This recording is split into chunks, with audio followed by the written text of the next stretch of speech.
The Silent Neighbor. Chapter 1. New Beginnings. The lock clicks and Jenna Adams pushes open the door to apartment 3B. A rush of cool air greets her, carrying the faint scent of fresh paint and new beginnings. She steps inside, her footsteps echoing in the empty space. The afternoon sunlight filters through bare windows, casting long shadows across the hardwood floors. Jenna sets down the cardboard box she's carrying and takes a deep breath. The silence envelops her, a stark contrast to the chaotic life she's left behind. She runs her fingers along the smooth countertop of the kitchenette, allowing herself a small smile. This is her sanctuary now, her escape from the world that had become too loud, too demanding. The sound of a door closing somewhere down the hall makes her jump. Jenna shakes her head, chuckling at her own nervousness. "Get it together," she mutters to herself. "This is what you wanted, remember? Peace and quiet." She begins unpacking, each item finding its new home. Books line up on empty shelves, their familiar spines a comfort in the unfamiliar space. Jenna's favorite mug, chipped but cherished, takes its place in the kitchen cabinet. As she works, the apartment begins to feel less like a blank canvas and more like her own. Hours pass and the sun dips low on the horizon. Jenna stands at the window, watching as the courtyard below is bathed in golden light. The manicured lawn and well-tended flower beds speak of care and attention. It's exactly what she needs, a place where everything is in order, where she can rebuild her life piece by piece. A movement catches her eye. A figure emerges from the building opposite, hunched and hurrying. Even from this distance, Jenna can see the man's disheveled appearance, unkempt hair, a threadbare coat despite the warm evening. He glances around furtively before disappearing around the corner of the building. Jenna frowns, a small knot of unease forming in her stomach. She pushes it aside, reminding herself that she doesn't know anyone here yet. People have their reasons for behaving oddly. It's none of her business. As night falls, Jenna settles into her new routine. She heats up a microwave dinner, the whir of the appliance a comforting break in the silence.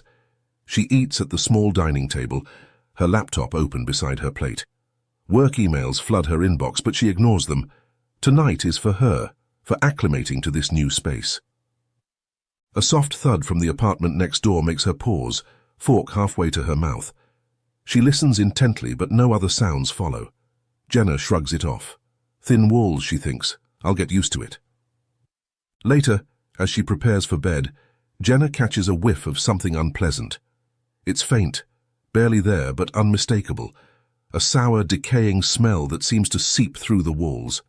She wrinkles her nose, making a mental note to mention it to the building manager in the morning.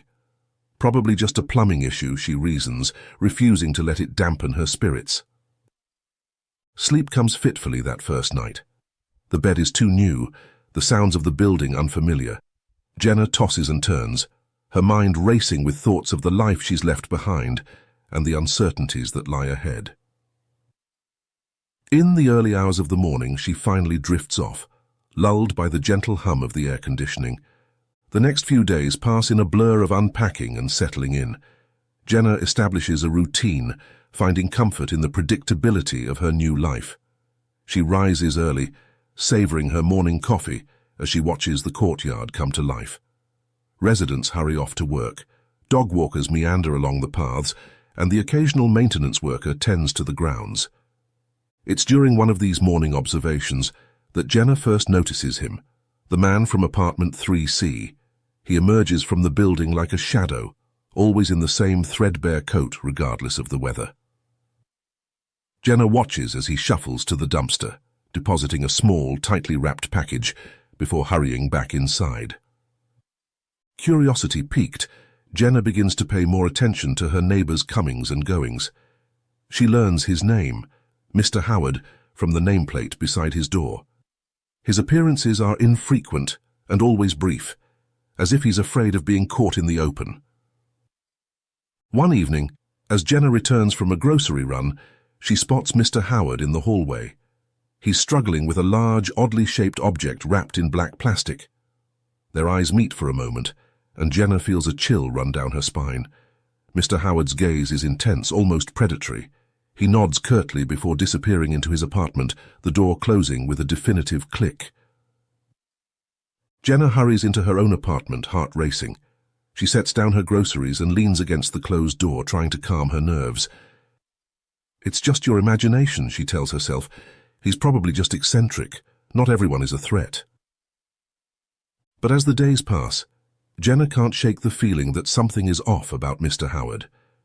The strange packages, the furtive behavior, the odd hours he keeps.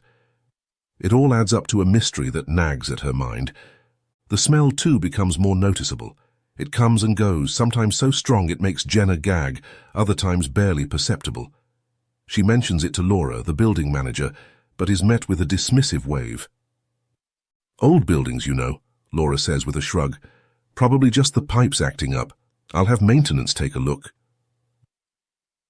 But nothing changes, and Jenna begins to suspect the smell has something to do with Mr. Howard and his mysterious activities. One night, unable to sleep, Jenna sits by her window, gazing out at the quiet courtyard. A movement catches her eye. It's Mr. Howard emerging from the shadows. He's carrying another of those wrapped packages, larger this time. Jenna watches, breath held, as he makes his way to the dumpster. Without thinking, Jenna grabs her phone and begins recording. Mr. Howard looks around furtively before lifting the dumpster lid. He heaves the package inside, then quickly retreats to the building. Jenna's heart pounds as she replays the video. It's grainy and dark, but unmistakably shows Mr. Howard disposing of something he clearly doesn't want anyone to see.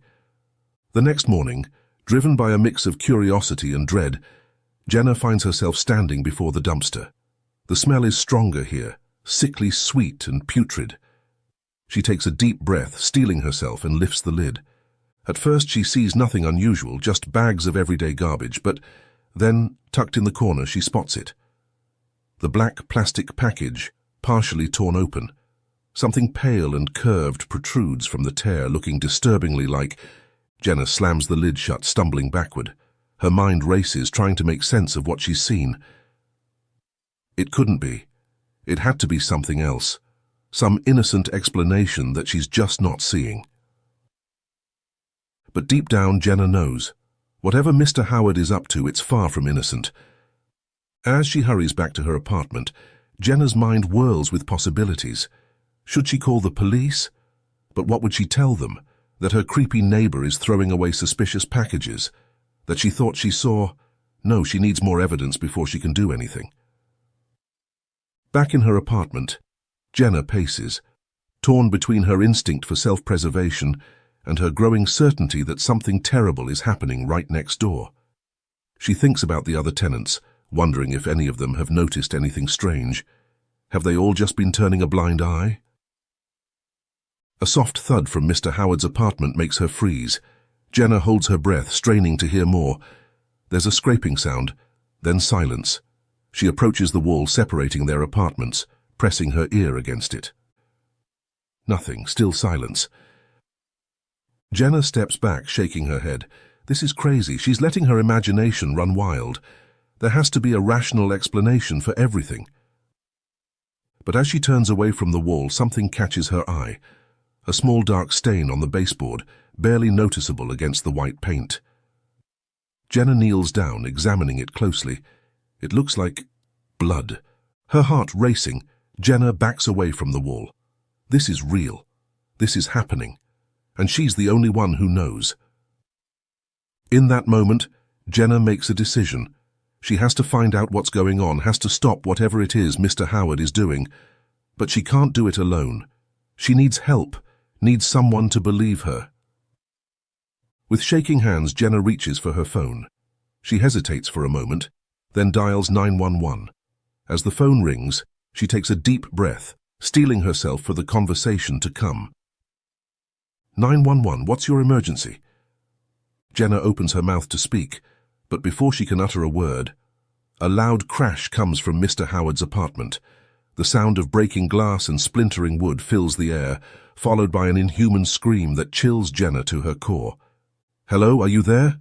The dispatcher's voice crackles through the phone. Jenna's voice catches in her throat as she hears heavy footsteps in the hallway, approaching her door. A shadow falls across the gap beneath her door, and Jenna knows with terrifying certainty that Mr. Howard is standing just outside. The doorknob begins to turn slowly, deliberately. "Hello, do you need assistance?" the dispatcher asks urgently. Jenna finds her voice at last, a whisper barely audible even to herself. "Help me." The doorknob stops turning. Jenna holds her breath, every muscle in her body tense. Seconds stretch into eternity as she waits, phone clutched to her ear, the dispatcher's voice a distant murmur. Then, mercifully, the shadow moves away. Footsteps recede down the hallway, followed by the sound of a door closing. Jenna exhales shakily. "I'm sorry," she whispers into the phone. I thought I heard something. It's nothing. I'm fine." She hangs up before the dispatcher can question her further, guilt gnawing at her insides. But what could she have said?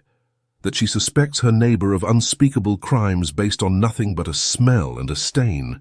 Jenna sinks to the floor, her back against the door. She needs to think, needs to plan, but her mind is a whirlwind of fear and doubt. The next morning dawns bright and clear, a mockery of the darkness Jenna feels inside. She goes through her routine mechanically, hyper-aware of every sound from the hallway. But there's nothing. No sign of Mr. Howard, no mysterious packages, no screams. Just the normal sounds of an apartment building coming to life. As Jenna prepares to leave for work, she hesitates at her door. The hallway seems to stretch endlessly, Mr. Howard's apartment a looming presence. She takes a deep breath, squares her shoulders, and steps out. The hallway is empty. Jenna hurries past 3C, trying not to look at the closed door, but something makes her pause. There, on the floor in front of Mr. Howard's apartment, is a small dark object. Curiosity wars with caution. Jenna glances up and down the hallway. It's deserted. Quickly, she bends down to examine the object. It's a button, unremarkable except for the dark stain on its surface. Jenna's stomach lurches as she realizes what it is. Blood. Without thinking, she pockets the button. Evidence, she tells herself, just in case. The workday passes in a blur. Jenna goes through the motions, her mind constantly drifting back to the button in her pocket and the horrors it might represent. By the time she returns home, she's made a decision. She needs to know more about Mr. Howard. That evening, Jenna begins her investigation in earnest. She starts with an internet search, looking for any information on her mysterious neighbor. But Mr. Howard is too common a name, and without more details she comes up empty. Next, she turns her attention to the building itself. Surely there must be records, rental agreements, something that could give her more information. But how to access them? The answer comes to her as she's falling asleep. Laura, the building manager, she would have access to all the tenant information. The next day, Jenna makes a point of running into Laura in the lobby. She puts on her friendliest smile, chatting about the weather and her adjustment to the new apartment. "Oh, by the way," Jenna says casually, "I was wondering about the tenant in 3C. Mr. Howard, is it? He seems interesting." Laura's smile falters for a moment. "Mr. Howard keeps to himself," she says, her tone clipped. "I'm sure you understand the need for privacy." Jenna nods, but she doesn't miss the flash of something in Laura's eyes. Fear? Complicity? She can't be sure, but it's clear that Laura knows more than she's letting on. Over the next few days, Jenna falls into a new routine. By day, she goes to work pretending that everything is normal. By night, she becomes a detective, piecing together the puzzle that is Mr. Howard. She starts keeping a log of his comings and goings, noting the times he leaves his apartment and the packages he carries. She even goes so far as to sketch a rough layout of his apartment based on the sounds she hears through the wall. But it's not enough. Jenna knows that if she wants to uncover the truth, she needs to get inside Mr. Howard's apartment. The thought terrifies her, but the alternative, doing nothing while unspeakable acts potentially occur next door, is unthinkable. She begins to plan. She observes Mr. Howard's schedule, noting the times when he's most likely to be out. She studies lock-picking tutorials online, practicing on her own door until her fingers are sore. All the while, the smell from next door grows stronger. Some nights it's so potent that Jenna has to sleep with a scented candle burning, the artificial fragrance barely masking the underlying stench of decay. One evening, as Jenna returns from work, she notices something different. Mr. Howard's door is ajar, just slightly. She can hear movement inside, the sound of things being shifted and packed. Heart pounding, Jenna makes a split-second decision. She pulls out her phone and begins recording, then gently pushes the door open. The sight that greets her will haunt her dreams for years to come. Mr. Howard stands in the center of the room, surrounded by plastic-wrapped shapes that can only be bodies. He's in the process of packing them into large trunks, his movements methodical and practiced. Mr. Howard looks up, his eyes meeting Jenna's. For a moment, time stands still. Then, with surprising speed for a man his age, he lunges towards her. Jenna turns and runs, her scream caught in her throat. She fumbles with her keys, manages to get her door open, and slams it shut just as Mr. Howard reaches it. The door shudders as he pounds on it, the wood creaking under the assault. "You shouldn't have done that, Miss Adams."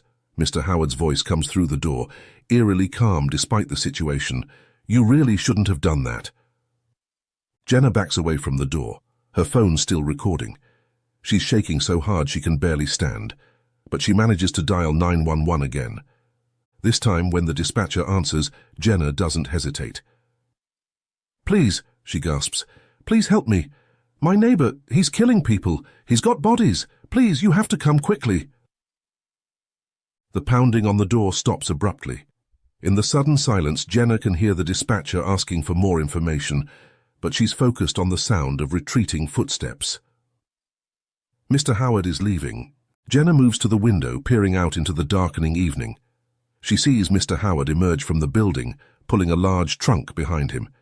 He heads towards the parking lot with purposeful strides. "He's leaving," Jenna tells the dispatcher. "He's got a trunk. Oh God, I think there's a body inside."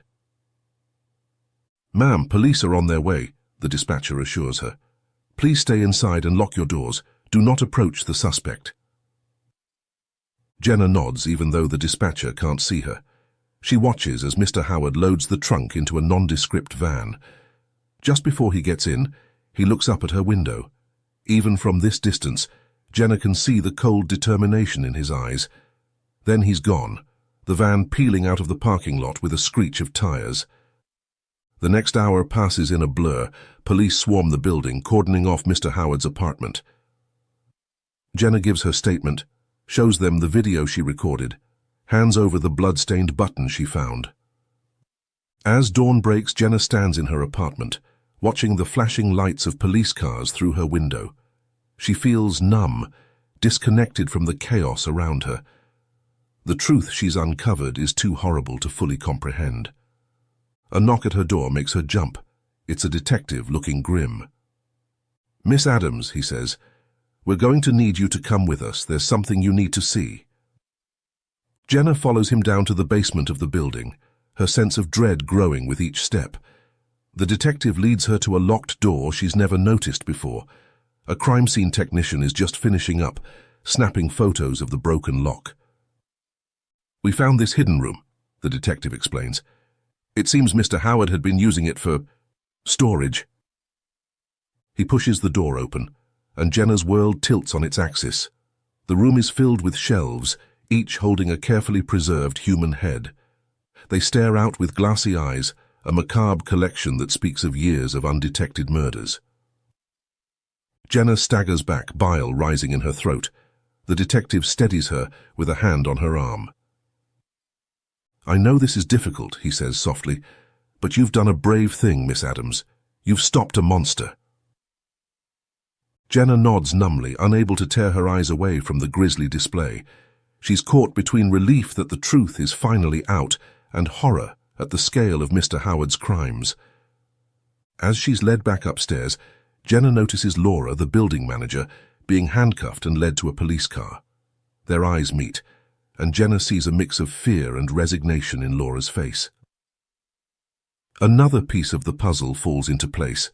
Laura must have known, must have been covering for Mr. Howard all this time. Back in her apartment, Jenna sinks onto her couch, exhausted beyond measure. The events of the night play on a loop in her mind. each replay bringing fresh waves of shock and disbelief. A new detective enters, with a notepad in hand. "Miss Adams," he says gently, "I know you've been through a lot, but we need to go over a few more details." Jenna nods, steeling herself. As she begins to recount her story once more, she can't help but think about how quickly her dream of a peaceful new life had turned into a nightmare. But she had survived.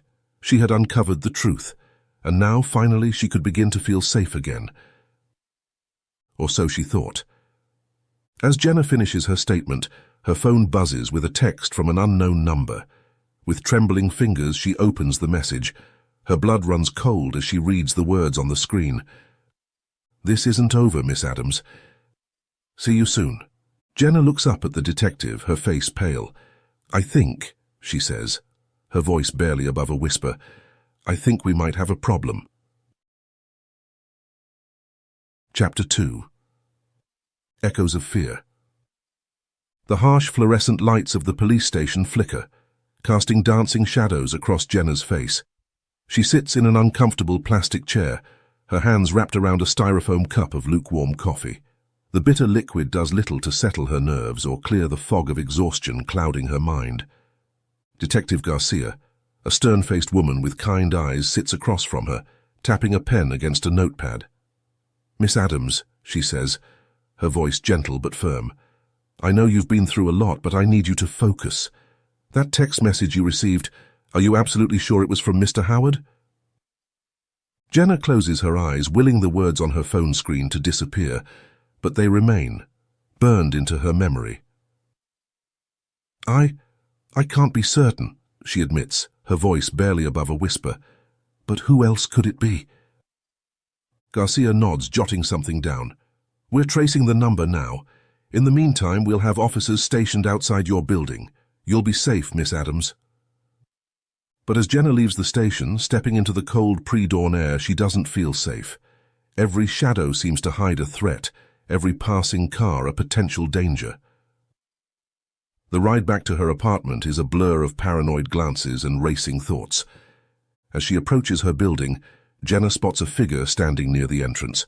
Her heart leaps into her throat before she recognizes Michael, her neighbor from 4A. He's pacing, running a hand through his disheveled hair. "Jenna," he calls out as she nears, "what the hell is going on? The cops won't tell us anything, just that we need to stay inside and—" He breaks off, noticing her pale face and red-rimmed eyes. "Are you okay?" Jenna opens her mouth to respond, but no words come out. How can she possibly explain the horror she's uncovered, the danger that might still be lurking? Michael's expression softens. "Hey, it's all right, whatever it is, you're not alone, okay?" His kindness, so unexpected in the midst of this nightmare, breaks something inside Jenna. Tears spill down her cheeks as she collapses against him, her body racked with sobs. Michael awkwardly pats her back, clearly out of his depth, but trying his best to comfort her. "Come on," he says gently. "Let's get you inside." The next few days pass in a haze of police interviews, sleepless nights, and constant gnawing fear. Jenna tries to maintain some semblance of normalcy, going through the motions of her daily routine. But everything has changed. The smell that once permeated the hallway is gone, replaced by the sharp scent of cleaning products. But to Jenna, the stench of death lingers, a phantom reminder of the horrors that occurred just feet from where she slept. She finds herself jumping at every sound, her heart racing at the slightest creak of the floorboards or slam of a distant door. The walls of her apartment, once a sanctuary, now feel like a prison, closing in on her with each passing hour. Work becomes an ordeal. Jenna can't focus, her mind constantly drifting back to the image of those lifeless eyes staring out from Mr. Howard's grotesque collection. Her co-workers notice her distraction, the dark circles under her eyes, but their concerned questions only make her retreat further into herself. One evening, as Jenna fumbles with her keys outside her apartment, she notices something on the floor. A small white envelope, unmarked and innocuous. With trembling hands, she picks it up, her breath catching in her throat as she feels the weight of something inside. Once in her apartment, door locked and chained, Jenna carefully opens the envelope. A single button falls out, identical to the blood-stained one she had found outside Mr. Howard's door. Attached is a note, written in a neat, precise hand. "You took something of mine, I'll be taking something of yours." Jenna's vision blurs, her legs giving out beneath her. She slumps to the floor, the button rolling away across the hardwood. This can't be happening. Mr. Howard is in custody. The police assured her she was safe. But as the initial shock wears off, a new emotion takes hold: anger. Anger at Mr. Howard for his unspeakable crimes, anger at the police for their false assurances of safety. But most of all, anger at herself for being afraid. With renewed determination, Jenna pushes herself to her feet. She won't be a victim. She won't let Mr. Howard, or whoever is doing this, control her life with fear. Jenna spends the next hour methodically checking every inch of her apartment. She looks for hidden cameras, listening devices, any sign that her privacy has been invaded. She finds nothing, but the act of doing something, of taking control, helps calm her frayed nerves. As she's checking the locks on her windows for the third time, a knock at the door makes her jump. Jenna approaches cautiously, peering through the peephole. It's Laura, the building manager. Jenna hesitates, her hand on the doorknob. Laura had been taken in for questioning, suspected of being complicit in Mr. Howard's crimes. What is she doing here? "Jenna," Laura's voice comes through the door, sounding strained. "Please, I need to talk to you. It's important." Against her better judgment, Jenna opens the door, leaving the chain in place. Laura looks terrible, her usually immaculate appearance disheveled, dark circles under her bloodshot eyes. "What do you want?" Jenna asks, her voice colder than she intended. Laura flinches at her tone. I wanted to apologize and to explain. Please, can I come in?" Jenna considers for a moment, then nods, closing the door to undo the chain. As she lets Laura in, she notices the older woman's nervous glances down the hallway, as if expecting someone to appear at any moment. Once inside, Laura sinks onto the couch, her shoulders slumping. "I didn't know," she says, her voice barely above a whisper. "I swear to you, Jenna, I had no idea what he was doing." Jenna remains standing, arms crossed. "But you knew something was wrong. You covered for him." Laura nods, tears welling in her eyes. He had something on me, a mistake I made years ago. He threatened to expose me, to ruin my life. I thought I was just turning a blind eye to some eccentric behavior, maybe some petty crime. I never imagined—" Her voice trails off, choked by a sob. Despite her anger, Jenna feels a twinge of sympathy. She hands Laura a tissue, sitting down across from her. "Why are you telling me this now?" Jenna asks. Laura takes a deep breath, composing herself. "Because I think you're in danger. Mr. Howard, he has friends, powerful friends, the kind of people who can make problems disappear. Or make people disappear." A chill runs down Jenna's spine. "What are you saying?" "I'm saying you need to be careful, watch your back, and if you see anything suspicious, anything at all, don't trust the police. Come to me. I have connections, people who can help." Before Jenna can respond, a loud crash echoes from the hallway. Both women jump to their feet, hearts racing. Jenna approaches the door cautiously, peering out through the peephole. The hallway is empty, but a large mirror that hung on the wall lies shattered on the floor. Among the broken shards, Jenna spots a folded piece of paper. Against Laura's protests, Jenna opens the door and retrieves the note. Her hands shake as she unfolds it, revealing 2 words written in the same neat handwriting as before. "I'm watching." Jenna slams the door shut, engaging every lock. She turns to Laura, her face pale. "We need to call the police." But Laura is already shaking her head. "Didn't you hear what I said? We can't trust them. Whoever did this, they're sending a message. They can get to you anytime they want." As the implications of Laura's words sink in, Jenna feels the walls of her apartment closing in once more. She's trapped, caught in a game where she doesn't know the rules or the players. "What do we do?" she asks, hating how small and scared her voice sounds. Laura's expression hardens, a glint of determination in her eyes. "We fight back. But first, we need to know what we're up against. I have some contacts who might be able to help us dig deeper into Mr. Howard's background, find out who his friends are. Jenna nods, clinging to this sliver of hope. Okay, where do we start? As Laura begins to outline her plan, Jenna can't shake the feeling that she's stepping onto a path from which there's no return.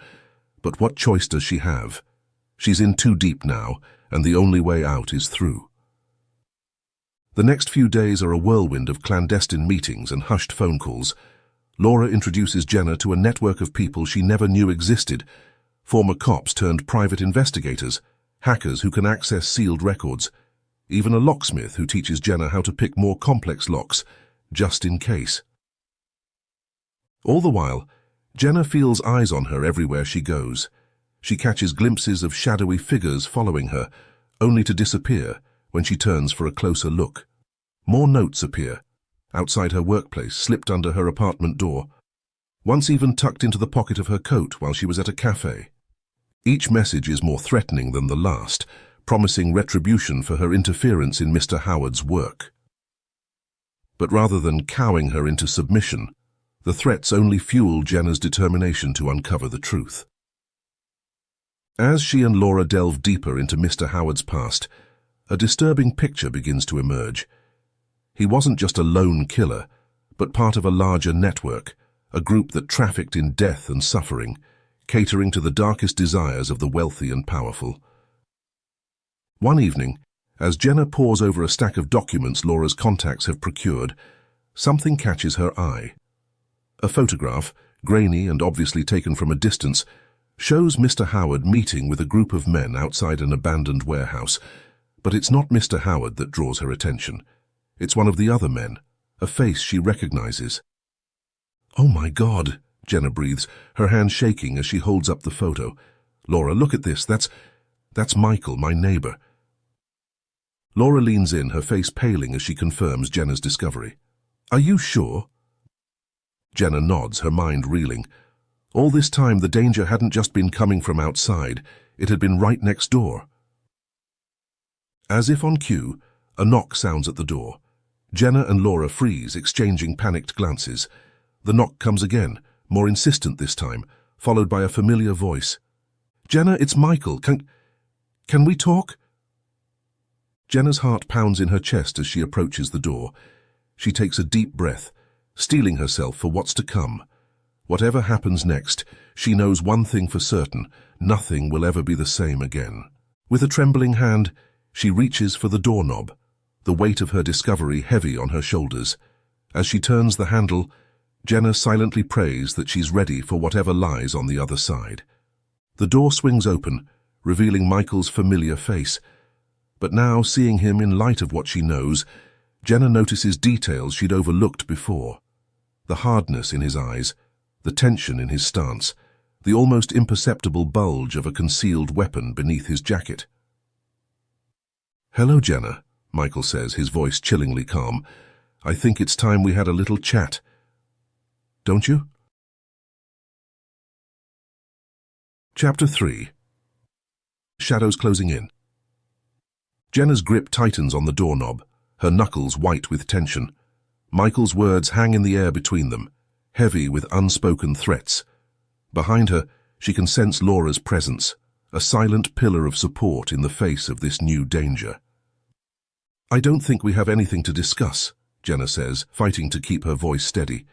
She begins to close the door, but Michael's hand shoots out, catching it. "I'm afraid I have to insist," he says, his friendly neighbor facade slipping to reveal something colder, more dangerous. "You've been poking around where you shouldn't, Jenna. It's time to stop." In that moment, Jenna makes a split-second decision. She releases the door suddenly, causing Michael to stumble forward. In the brief moment of confusion, she slams her knee up, catching him in the stomach. As he doubles over, gasping, Jenna shouts to Laura, "Run!" The two women bolt past Michael, racing down the hallway towards the stairs. Behind them, they can hear Michael's angry shouts and pounding footsteps. Jenna's heart hammers in her chest, adrenaline coursing through her veins as they burst into the stairwell. They take the stairs two at a time, the sound of their frantic descent echoing off the concrete walls. Jenna can hear Michael gaining on them, his longer stride eating up the distance between them. As they reach the ground floor, Laura suddenly veers off, pulling Jenna with her. "This way," she pants, leading them down a maintenance corridor Jenna never knew existed. They emerge into the building's underground parking garage, the dim fluorescent lights casting long shadows across the rows of parked cars. Laura fumbles with her keys, unlocking a nondescript sedan. "Get in!" she yells, sliding into the driver's seat. Jenna doesn't hesitate, throwing herself into the passenger side just as Michael bursts into the garage. The car's engine roars to life, tires squealing as Laura floors the accelerator. In the rearview mirror, Jenna sees Michael sprinting towards them, his face contorted with rage. But it's too late. They're already speeding up the exit ramp and out into the night. As the adrenaline begins to fade, Jenna's hands start to shake. "Where are we going?" she asks, her voice trembling. Laura's eyes remain fixed on the road, her knuckles white on the steering wheel. "Somewhere safe," she says grimly. "I have a friend who can help us, but first, we need to make sure we're not being followed." The next hour is a blur of sharp turns, backtracking and constant vigilance. Laura drives with the skill of someone used to evading pursuit, her eyes flicking constantly between the road ahead and the rearview mirror. Finally, satisfied that they've lost any potential tail, she pulls into the parking lot of a rundown motel on the outskirts of town. "Wait here," Laura instructs, getting out of the car. She returns a few minutes later with a key. Room 17, it's at the back, out of sight from the road. Once inside the dingy motel room, Jenna collapses onto the bed, the events of the night finally catching up with her. "What's happening, Laura?" she asks, her voice small and scared. "How deep does this go?" Laura sighs, sinking into the room's only chair. "Deeper than I ever imagined," she admits. "Mr. Howard, he was just the tip of the iceberg. There's an entire network involved in this, Jenna. Powerful people who will do anything to keep their secrets buried." Jenna shudders, remembering the cold determination in Michael's eyes. "What do they want from me?" "To silence you," Laura says bluntly. "You've seen too much, know too much. They can't risk you going to the authorities." "But I already did," Jenna protests. "I told the police everything about Mr. Howard." Laura shakes her head. "Mr. Howard was expendable, a loose end that they were prepared to cut if necessary. But you kept digging, and now you're a threat to the entire operation." The weight of the situation settles over Jenna like a heavy blanket. She's in way over her head, caught in the crosshairs of something far bigger and more dangerous than she ever imagined. "So what do we do now?" she asks, trying to keep the despair from her voice. Laura's expression hardens with determination. "We fight back. I have connections, people who've been trying to bring this network down for years. With what we know, we might finally have a chance to expose them." For the first time since this nightmare began, Jenna feels a glimmer of hope. She's not alone in this fight. There are people on her side, people with the resources and knowledge to help her. The next few days are a whirlwind of clandestine meetings and information exchanges. Laura introduces Jenna to a network of allies, former cops, investigative journalists, even a hacker who goes by the name Phantom. Each brings a piece of the puzzle, helping to build a clearer picture of the organization they're up against. Jenna throws herself into the work, poring over documents, cross-referencing names and dates, looking for patterns that might lead them to the heart of the conspiracy. It's exhausting, often frustrating work, but it gives her a sense of purpose, a way to fight back against the fear that's been consuming her. One evening, as Jenna is sorting through a stack of financial records, something catches her eye. A series of transactions, seemingly innocuous on their own, but when viewed together, paint a disturbing picture. "Laura," she calls out, excitement building in her voice. "I think I've found something." Laura hurries over, leaning in to examine the documents. As Jenna explains her discovery, Laura's eyes widen. "This is it," she breathes.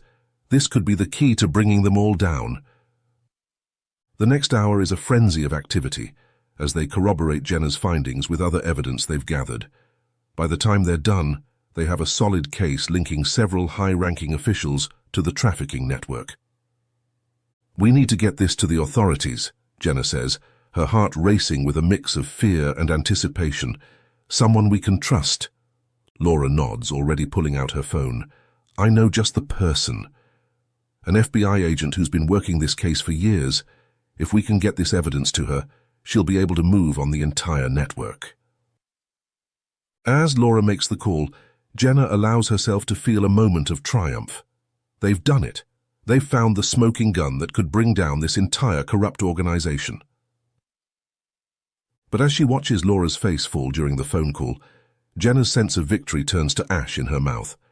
"What is it?" she asks as Laura hangs up, her face pale. "Our contact," Laura says, her voice shaking. "She's dead. Car accident, they're saying, but it wasn't an accident," Jenna finishes, a cold dread settling in her stomach. Laura nods grimly. "They're on to us, Jenna. We need to move now." They quickly gather their evidence, shoving documents and laptops into bags. As they're about to leave, a sound from outside freezes them in place, car doors slamming, followed by heavy footsteps approaching the motel room. Jenna's heart pounds as she and Laura exchange panicked glances. They're trapped, with no way out except through whoever's coming for them. A heavy knock on the door makes them both jump. "Miss Adams," a male voice calls out. "This is Agent Thompson with the FBI. We need to speak with you." Laura shakes her head frantically, mouthing, "Don't trust them," to Jenna. But what choice do they have? With nervous hands, Jenna approaches the door. She takes a deep breath, steeling herself for whatever comes next. As she reaches for the doorknob, she silently prays that she's making the right decision. The door swings open, revealing two men in dark suits. They look every inch the federal agents they claim to be, but there's something in their eyes that sets off alarm bells in Jenna's mind. "Miss Adams," the lead agent says, his voice smooth and professional, "we're here to take you into protective custody. If you'll come with us, please." Jenna hesitates, her instincts screaming at her not to trust these men. But before she can respond, she hears a muffled gasp from behind her. Turning, she sees Laura slumped to the floor, a dart protruding from her neck. In that moment of distraction, one of the agents lunges forward, grabbing Jenna's arm. She struggles, crying out, but a sharp prick in her neck silences her protests. As darkness closes in around her, Jenna's last thought is of the evidence they've gathered, now in the hands of the very people they were trying to expose. When Jenna regains consciousness, she finds herself in a dimly lit room, her wrists and ankles bound to a chair. As her vision clears, she makes out a figure standing in the shadows, watching her. "Welcome back, Miss Adams," a familiar voice says. Michael steps into the light, his expression a mix of regret and determination. "I'm sorry it's come to this, but you've left us no choice." Jenna struggles against her bonds, fear and anger warring within her. "Where's Laura?" she demands. "What have you done with her?" Michael sighs, shaking his head. "Laura made her choice a long time ago. She knew the risks of betraying us. As for you—" He leans in close, his voice dropping to a whisper. "You have no idea what you've stumbled into, Jenna. No idea at all." As Michael begins to explain the true extent of the organization's reach and power, Jenna feels her hope slipping away. The glimmer of victory she'd felt earlier seems like a distant memory now, replaced by the cold reality of her situation. She's alone, trapped in the heart of the very conspiracy she'd sought to expose, with no way out and no one coming to save her. As Michael's words paint a picture of a world far darker and more corrupt than she'd ever imagined, Jenna realizes that her nightmare is far from over. It's only just beginning. Chapter 4. Unraveling the Web. The room is silent except for the soft hum of lights and Jenna's ragged breathing. Michael's words echo in her mind, each revelation more horrifying than the last. The scope of the conspiracy, the depth of its reach into every level of society. It's almost too much to comprehend. "So you see, Jenna," Michael concludes, his voice eerily calm, "there's no way out. The best thing you can do now is cooperate. Tell us everything you know, everyone you've spoken to. We might even be able to arrange a comfortable life for you somewhere far away from all this." Jenna lifts her head, meeting Michael's gaze. Despite the fear coursing through her veins, she feels a spark of defiance ignite within her. "And if I refuse?" Michael's expression hardens. "Then things will become unpleasant for you and for anyone you care about." As if on cue, the door opens, and two burly men drag in a battered and semi-conscious Laura. They dump her unceremoniously on the floor before retreating from the room. "Laura!" Jenna cries out, straining against her bonds. Laura stirs weakly but doesn't respond. Michael crouches beside Laura's prone form. "She's alive for now, but her continued well-being depends entirely on your cooperation, Jenna. So, what's it going to be?" Jenna's brain buzzed with urgency. She knows she can't give in, can't betray everything they've fought for, but she also can't let them hurt Laura. She needs time, needs to find a way out of this impossible situation. "All right," she says, her voice barely above a whisper. "I'll tell you what you want to know, but please let me check on Laura first." Michael considers for a moment, then nods. He loosens Jenna's bonds, allowing her to kneel beside Laura. As Jenna leans over her friend, ostensibly checking her injuries, she whispers urgently, "Third pocket, left side." Laura's eyes flicker open, meeting Jenna's gaze. The tiniest nod tells Jenna she's understood. As Jenna is roughly pulled back to her chair, she notices Laura's hand moving ever so slightly towards her jacket pocket. A surge of hope rises in Jenna's chest. Maybe, just maybe, they have a chance. "Now," Michael says, pulling up a chair to sit across from Jenna, "let's start at the beginning. Tell me everything." Jenna takes a deep breath and begins to talk. She weaves a tale of half-truths and misdirections, careful to reveal nothing of real importance while appearing to cooperate. All the while, she watches Laura out of the corner of her eye, waiting for her moment. It comes sooner than she expected. As Michael leans in, engrossed in Jenna's fabricated story, Laura's hand emerges from her pocket. In one fluid motion, she presses a button on a small device. Suddenly, a hissing sound fills the air, and thick clouds of gas begin to billow out, stinging Jenna's eyes and throat. Alarms blare, and the sound of coughing and panicked shouts echo through the room. In the chaos, Jenna feels a hand grab her arm. "Run!" Laura's voice hisses in her ear. They stumble through the hazy, gas-filled hallways, guided only by the dim glow of emergency lights.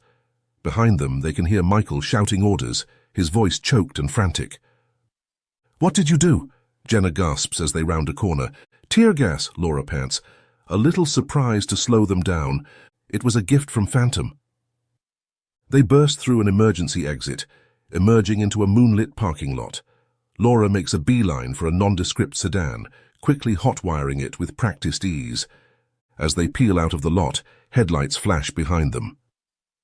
"They're in pursuit," Jenna says, her voice tight with fear. Laura's expression is grim as she floors the accelerator. "Hold on tight, this is going to get rough." What follows is a heart-stopping chase through the city streets. Laura drives with reckless abandon, weaving through traffic and taking corners at breakneck speeds. Their pursuers are relentless, but Laura's skill behind the wheel keeps them just out of reach. Finally, after what feels like hours but is likely only minutes, they lose their tail in a maze of back alleys. Laura doesn't slow down, continuing to drive erratically to throw off any potential followers. "Where are we going?" Jenna asks, her knuckles white as she grips the dashboard. "To end this," Laura replies, her voice filled with determination. "We're going to the one person who can blow this whole thing wide open." They arrive at a nondescript office building on the outskirts of the city. Laura leads Jenna to a service entrance, punching in a code on a hidden keypad. The door swings open, revealing a state-of-the-art command center buzzing with activity. A tall, austere woman approaches them, her piercing gaze taking in their disheveled appearance. "Laura," she says, her voice clipped, "I take it things didn't go as planned." Laura shakes her head. "It's worse than we thought, Director, but we've got everything we need to bring them down. All of them." The next few hours are a maze of debriefings, evidence presentations, and strategy sessions. Jenna learns that they're in the headquarters of a covert government task force, that's been working to unravel this conspiracy for years. As dawn breaks, Jenna stands by the window watching as a fleet of unmarked vehicles departs, carrying teams of agents to arrest key members of the organization. It's surreal, knowing that the nightmare that's consumed her life for weeks is finally coming to an end. Or so she thinks. As she turns back to the room, she notices something odd. The director is speaking urgently into a phone, her face pale. Laura is nowhere to be seen. "What's going on?" Jenna asks, a sense of unease growing in the pit of her stomach. The director hangs up the phone, her expression grim. "We've been compromised. Someone tipped them off. They're destroying evidence as we speak." Jenna's heart sinks. After everything they've been through, it can't end like this. "There has to be something we can do," she says desperately. The director regards her thoughtfully. "There might be, but it's risky. We need someone on the inside, someone they don't know about yet." Realization dawns on Jenna. "Me," she says softly. "You want me to go back in?" The director nods. "It's your choice, Miss Adams, but you might be our only chance to salvage this operation." Jenna closes her eyes, weighing the enormity of the decision before her. She thinks of Mr. Howard, of Michael, of all the lives destroyed by this shadowy organization. She thinks of Laura, who's risked everything to bring them down. When she opens her eyes, there's a steely determination in her gaze. "I'll do it," she says. "Tell me what I need to do." The plan is audacious in its simplicity. Jenna will return to her apartment, playing the role of a scared witness who's decided to cooperate. She'll be wired, gathering crucial evidence as the organization scrambles to cover its tracks. As Jenna stands outside her apartment building, her heart pounding, she can't help but marvel at how different everything looks. The place she once called home now feels alien, threatening. She takes a deep breath and enters the building. As she approaches her door, she sees Michael waiting for her, his expression a mix of relief and suspicion. "Jenna," he says, stepping towards her. "We've been worried sick. Where have you been?" Jenna summons every ounce of her acting ability, letting her shoulders slump in defeat. "I'm sorry," she says, her voice quavering. "I was scared, but I'm ready to talk now.